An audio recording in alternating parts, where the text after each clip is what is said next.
Hey guys, hope you guys are having a beautiful week so far. Hope everything is going well with you in your life. Hope that you are making good moves, making progress, working hard, making good decisions. Okay, so as always, I'm coming in for a few minutes just to chat with you for a few seconds, few minutes about some wealth talk, right? Some things that are related to generational wealth, changing your mindset, changing your thinking, to hopefully to put you forward in a different direction than you are moving on. Again, we don't want to keep doing the same thing and expecting different results. So I'm hoping to say at least one thing today that's going to help you, help you in your journey, help you in your mission to move towards generational wealth. So as always, for a few minutes, but starting out, I need you to go ahead.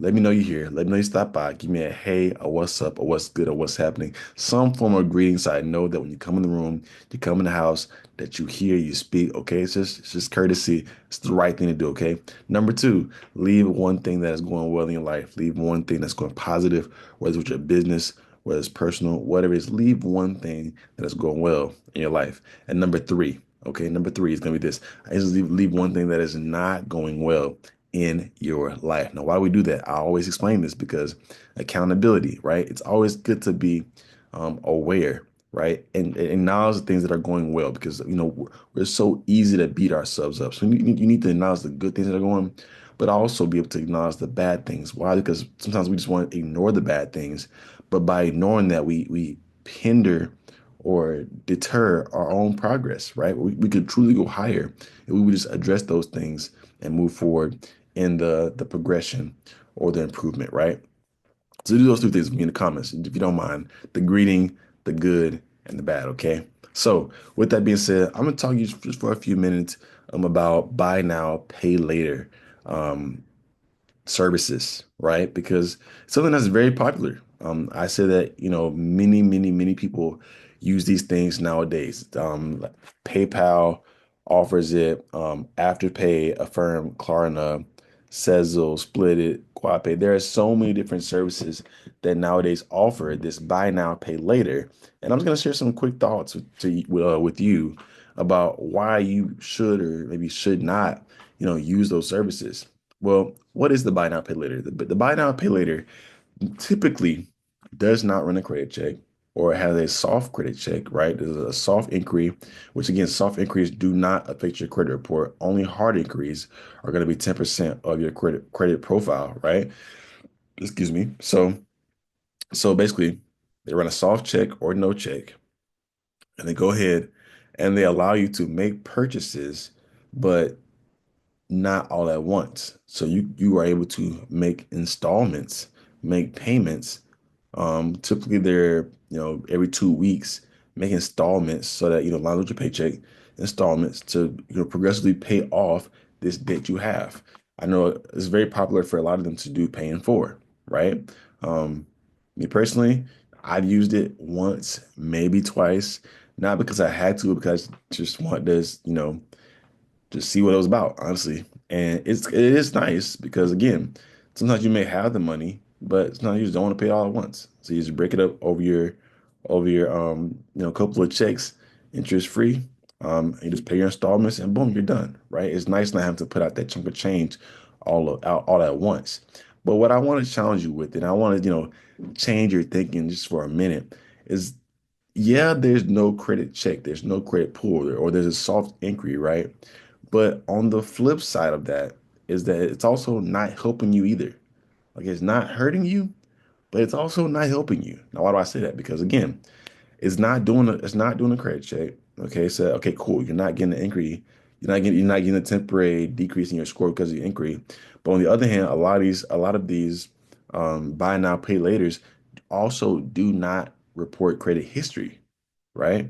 They're not reporting your payment history. They're not reporting your on-time payments, right? You're making these installments, but they're not reporting your on-time payment history, right? So you're not getting that help. So while you may say, oh yeah, I have bad credit, so I'm not gonna go and do this.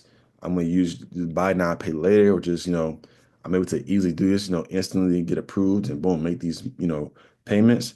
But I would challenge you to change your thinking on that and consider these things I'm going to talk about right now. Some alternatives that again, maybe are not what you really want at first. But again, It's gonna get you moving forward towards the positive credit scores, the higher credit scores, so that you are able to, you know, not have to worry about making these, paying for installments, right? And be able to actually get approved for larger sums of money, right? I mean, it sounds good, but really and truthfully, the buy now, pay later is just a band-aid on your larger issue, right? Which is that you may have bad credit, you may have made bad decisions in the past, but you still do have options, right? You still have options, right? So I'm not gonna hold you on. I'm just gonna mention a couple things real quick. I'm gonna be out of here, right? Number one is gonna be a secure credit card, right? A secure credit card. You may not be able to get approved for a regular revolving credit card that's going to give you a high limit or things like that. You might have to go ahead and start with a secure credit card, but at least you know that you be building credit, right? Because the one thing about it is, you know, they get you because you got to put skin in the game.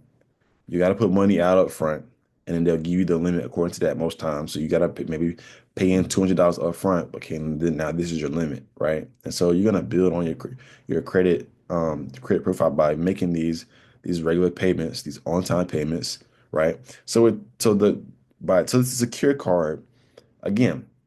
There's a lot of times for beginners or people with not so great credit, right? But in this situation, like I said, I mean, a lot of times, truth be told, we normally have the money anyways, right? Like we already have the money, so why not put that money towards a secure credit card and then pay on it that way, right? Like, or if you're saying, oh, well, I don't have the money, well, then how about you hold off? I mean, if it's not an emergency, why not just wait a couple of paychecks, put that money to the side, and then go and get a secure credit card, and now work on actually building your credit um, profile, right? Because that credit card, that secure card is going to go ahead and report your on-time payments and all those things, right? Where again, like I said, the buy now, pay later is cool because it gives you the access, but it really doesn't benefit you in the long run. You're still stuck in the same situation, right? And the bottom line is that they're not going to do this forever. Like eventually it's going to evolve and they're going to start reporting to the bureaus, right? So you might as well get ahead of it now. Don't get too comfortable where you are when you know you could do better, right? You could be better, you could do better because you know better, right? I'm telling you right now, okay? So I want you to do better. I want you to go ahead and move higher, okay? Another thing too that I'm going to mention too about the buy now pay later is like it sounds good, and this is most things in life. Like it's cool. The benefit is okay. I'm paying these installments, blase blase, right? I'm not getting the benefit of you reporting to the bureaus on my behalf. But guess what? If you don't pay it back, they will send you to a debt collection agency, right? Because they want their money, right? And if you're irresponsible and you're doing this with the expectation that you're gonna just blow it off and not pay it back, that's not the case. Still going to have to pay it back. So they're not gonna report positively, but if you mess up and don't pay them, they will report negatively. And guess what? That will go to your report and that will negatively impact you, right? So I'm telling you, like you really gotta weigh it out. You really gotta weigh it out and see like that, right? So that's my turn. The secure credit card. Um, the other thing I'm gonna say for like businesses or business owners that again may not have the best credit, but it's different from personal credit versus business credit, right? We need to work on both and build on both, right? Like as a business owner, like I shouldn't be trying to go ahead and do a buy now pay later for my business when I could easily go ahead and move over and get a net 30, net 60, net 90 account, which will give you that and give you 30, 60, 90 days to pay that debt back, right? Like, and that will report to the bureaus, to the Dun and Bradstreet, to the Equifax, to the Experian, right? Like those things will report, right? So again, like I know that the buy now pay later is popular, but again, it's in terms of growth and long-term success. We talk about generational wealth. We have to be smarter. We have to do things differently, right? I know that it's popular. I know it sounds good right now, but I promise you things are going to change. It's not going to stay that way forever, right?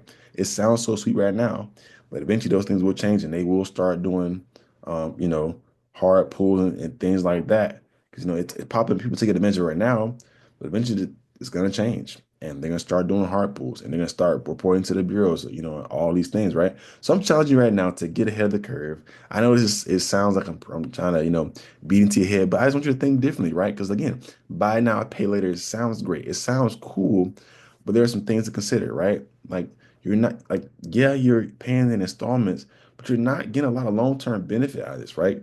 Like it could be really bad if you don't pay it. Like they'll definitely ding your credit and it will bring you down, right? But you also don't get the benefits. I challenge you to think differently and just consider, like I said, going and get a secure credit card, right? Maybe you go get a personal loan, right? I mean, personal loans aren't really bad things, honestly, if you're responsible, right? If you're responsible, I mean, you could maybe go get a personal loan and then pay most of it back, and then just make the regular payments on the remainder, right? Like you don't have to take the whole say 10,000, take the whole $10,000 and then go and blow it. Like you might only need a little bit, but you take that personal loan out, go ahead and pay back 90% of it, 95% of it, and now the remainder just make regular payments on it to build your payment history, right? So there are different ways that you can do this, different ways to acquire funds, um, to make these purchases. A lot of times it's not even an emergency. You just want to make a purchase, right? So the bottom line is we have to be real with ourselves. A lot of times it's not even an emergency. It's something we just want to buy. So if we just learn to, exercise discipline and patience, we could really move higher and and move better, right? So that's my spiel, just for a few minutes to again change your thinking. There's so many more options out there, and I can go on and on, but I don't want to do that because it's pre-recorded, right? But anyways, so I love you guys. If you have any feedback, any questions, anything you want to talk about, let me know in the comments, right? I'm reading, I'm taking your feedback. I would love to bring more value, more content to you on a regular basis, but I want it to be something that you will benefit you, right? That you want to hear about, you need to know about, right? So with that being said, I love you guys, and I will see you next time. Have a blessed week. Peace.